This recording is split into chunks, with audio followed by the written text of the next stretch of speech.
皆さんは他人との関係で何を重視していますか？私は王妃だが、まず人間だ。マリー・アントワネット。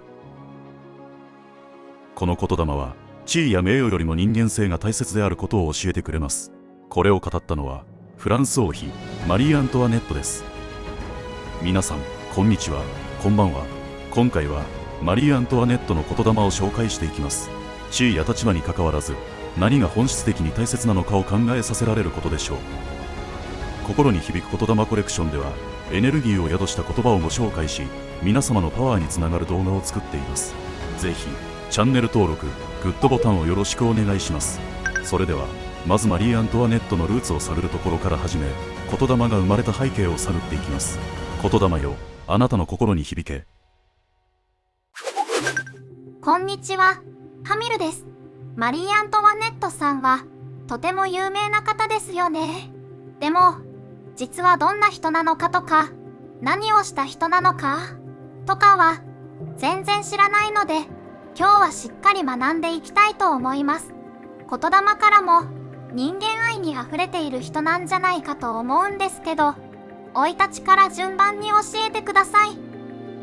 こんにちは、ハミルさん。きっと人間として学べることはたくさんあると思うよ。では短めに生い立ちをお話ししていくね。マリー・アントワネットは1755年にオーストリアのウィーンで生まれたんだ。父は神聖ローマ皇帝フランツ一世、母はオーストリアの女帝マリア・テレジアという名門の家系で育った。幼少期から厳しい教育を受けたけれど、華やかな宮廷生活にも憧れていたよ。14歳の時、ヨーロッパの政治的同盟を強化するためにフランスの王太子ルイ16世と結婚することが決まる。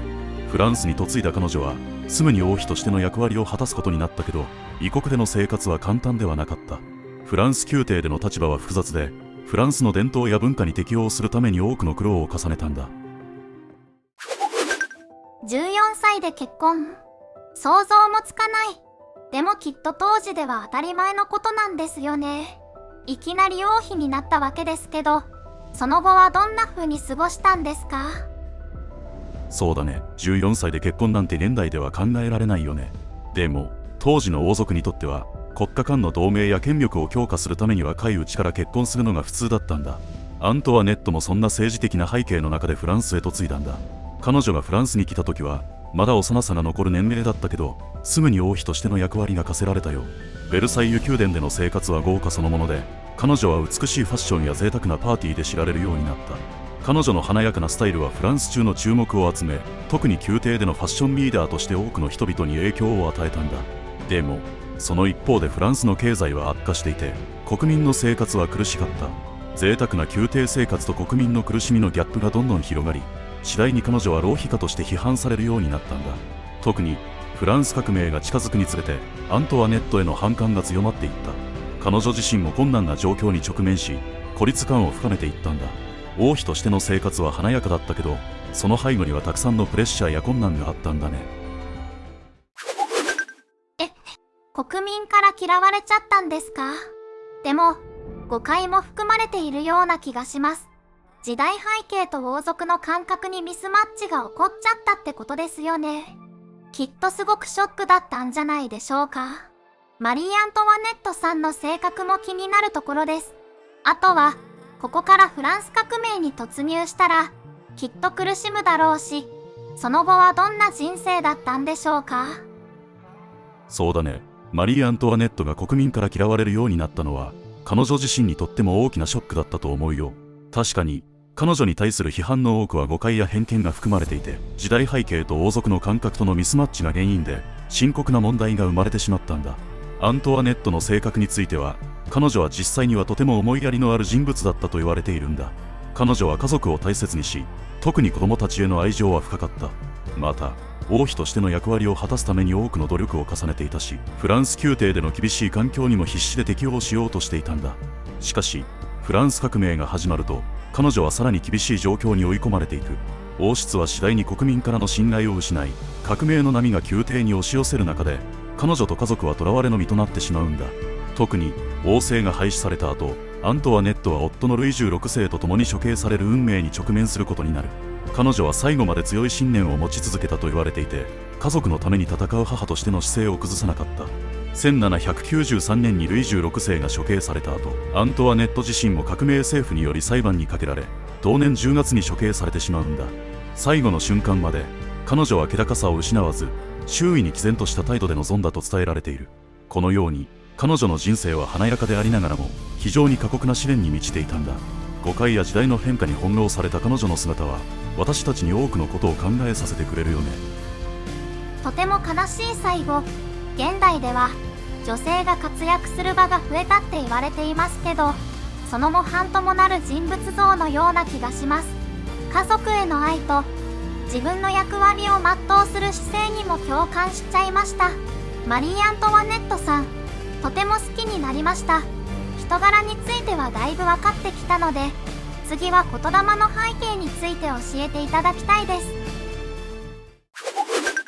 ハミルさんの心も動いているようだね。それではいよいよ言霊の背景を探っていこう。その前に少しだけ当時の王室の在り方を知っておくと理解しやすくなると思うから短く説明するね。当時のフランス社会において王室は絶対的な権力を持つ存在だったんだ。フランス王室は長い間フランスの政治、経済、そして文化の中心であり、国民にとっても強い影響力を持っていたんだよ。国王は神の代弁者として統治していて、その下にある貴族や聖職者たちの特権階級としての地位を確立していた。王室の生活は非常に豪華で、特にベルサイユ宮殿での暮らしはその象徴とも言えるものだった。でもこの豪華さの裏側にはフランスの財政が悪化し、多くの国民が貧困に苦しんでいる現実があったんだ。特に農民や都市労働者など一般の人々は重税や食料不足に苦しんでいて、その不満が次第に王室への反感として現れ始めたんだ。王室と国民の間には生活や価値観のギャップが広がっていて、その結果として王室は次第に孤立していったんだ。このような背景の中で王妃マリー・アントワネットも多くの批判を受けることになり、その後のフランス革命へとつながっていくんだよ。王室のあり方についてはよくわかりました。そんな中、私は王妃だが、まず人間だという言霊を発する理由があったと思うんですけど、その部分や背景について教えてください。私は王妃だが、まず人間だという言葉はマリー・アントワネットが厳しい立場に追い込まれている中で発せられたものなんだ。彼女がこの言葉を残した背景には、王妃としての重圧と個人としての苦しみがあったんだよ。王妃としての彼女はフランスを支える象徴的な存在であり続けることが求められていたけど、一方で彼女は一人の人間としても多くの困難を抱えていたんだ。フランス革命の直前、アントワネットは政治的な混乱や国民の不満と向き合わなければならなかった。国民の苦しみに対する共感を示しつつも、王妃としての責任を果たそうとする中で、彼女は王妃という地位に縛られない、自分自身の人間性を守りたいという強い思いを抱いていたんだ。また彼女の生活は決して楽なものではなく、日々の決断や行動が常に批判の対象となっていた。特にフランス革命が進行する中で、彼女に対する敵意や誤解が広がり、孤立感を深めていったんだ。それでも彼女は王妃としての役割を全うしようと努めたけど、内心では人間としての苦悩を抱えていたんだよ。この言葉はそんな状況の中で、アントワネットが自分の心の中にある人間性を強調し、自分も他の人と同じように感情や苦しみを持つ一人の人間であることを訴えた瞬間だったんだ。それは彼女が自分を守り、また他者との共感を求めるための切実な言葉だったんだと思うよ。すごくよくわかります。自分の立場、責任を全うする中で、本来の自然体を捨てなければ進めないシーンって結構あると感じているので、共感します。とても辛い中でも、本当の自分や子供への愛を失わない。でも、国民への共感もあるからこその言霊なんじゃないかなって感じました。もっと言霊の深いところや、周囲に与えた影響などがあれば知りたいです。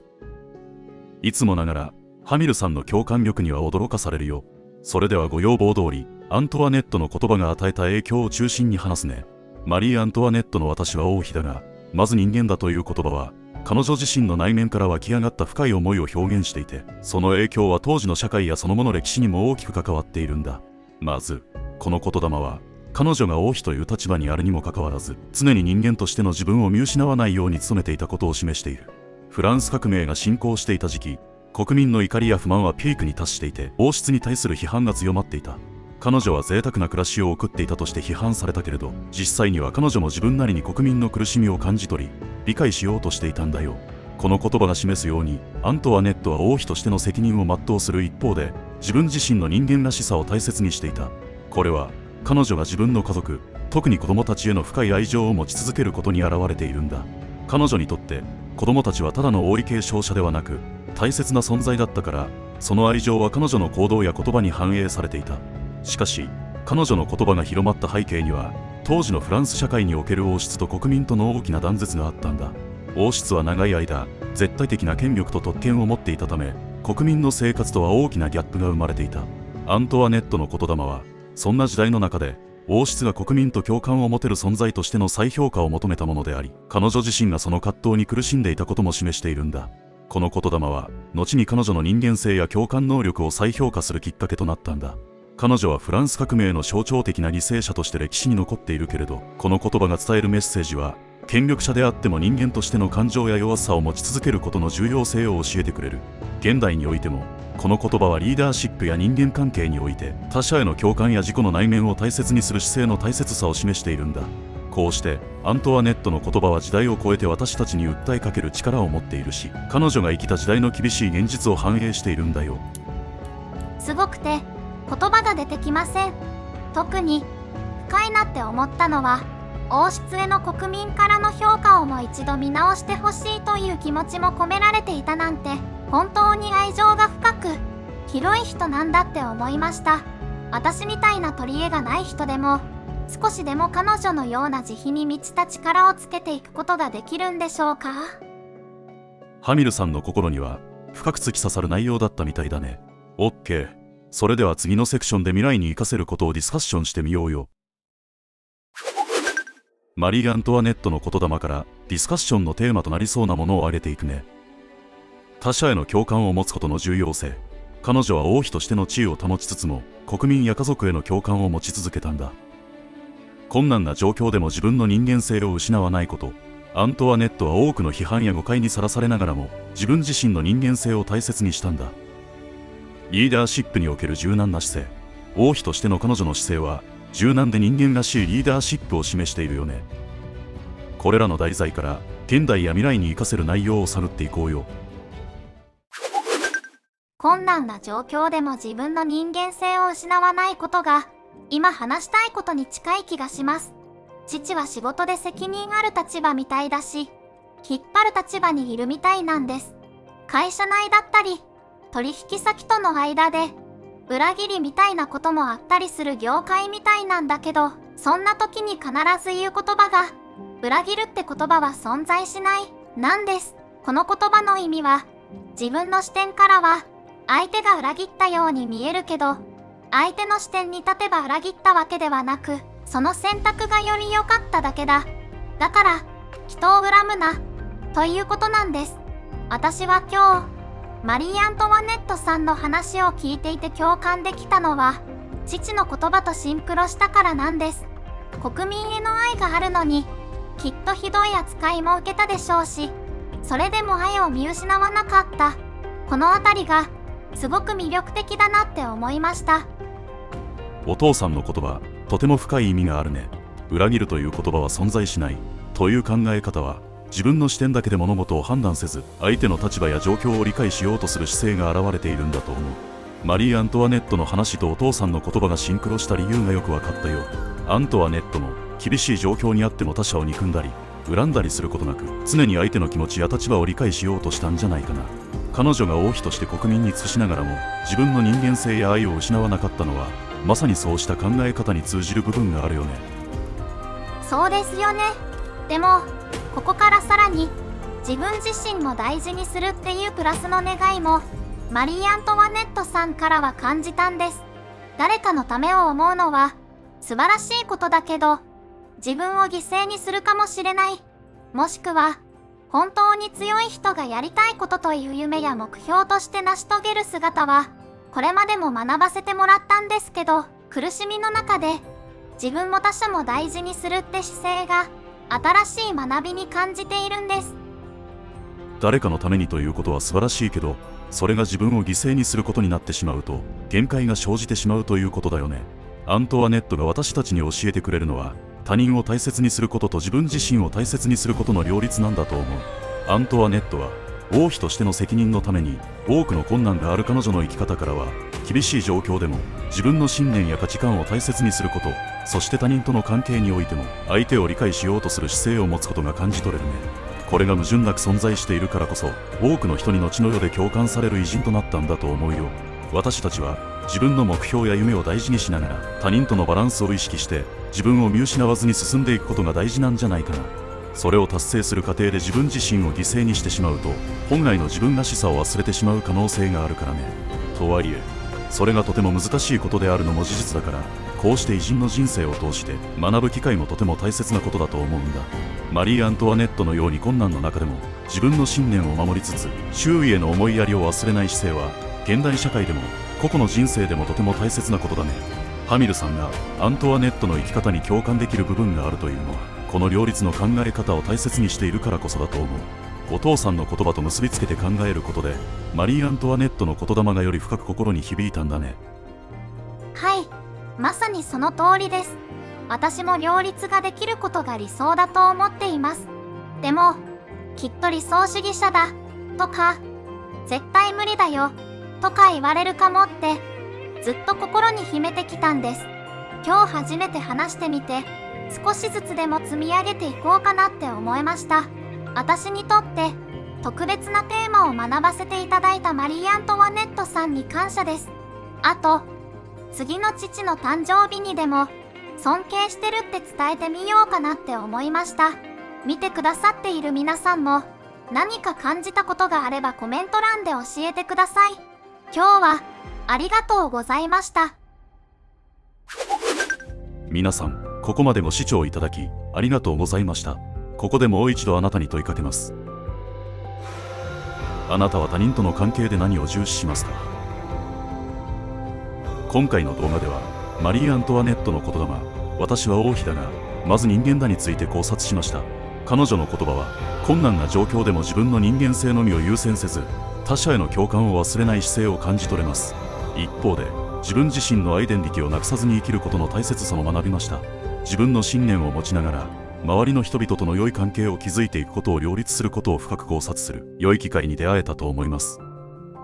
心に響く言霊コレクションではエネルギーを宿した言葉をご紹介し、皆様のパワーにつながる動画を作っています。あなたの心に少しでも響いていましたら、ぜひチャンネル登録、グッドボタンをよろしくお願いします。そしてコメント欄でご紹介した言霊についてやり取りできれば幸いです。それでは良い一日をお過ごしください。次回の動画の言霊もあなたの心に響け。